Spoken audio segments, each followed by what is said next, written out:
এক রোদেলা সকালে আহনাফ ও তার বাবা পার্কে হাঁটছে। চারপাশে সবুজ গাছ আর পাখির ডাক।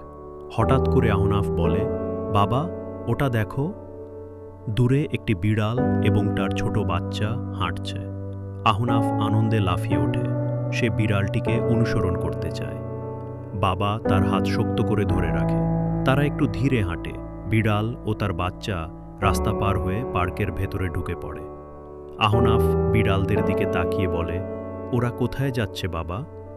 বাবা হেসে বলেন, ওরা নিজেদের বাসায় ফিরছে। বাবা বলেন, দেখো আহনাফ, মা বিড়াল তার বাচ্চাকে নিয়ে খুব যত্নে যাচ্ছে, যেমন আমি তোমার যত্ন নিই। আহনাফ বলে, আমি বড় হয়ে বিড়ালের মতো একটা বাচ্চা পোষ মানাবো। বাবা হাসেন। তারা হাঁটতে থাকে। নতুন অভিজ্ঞতা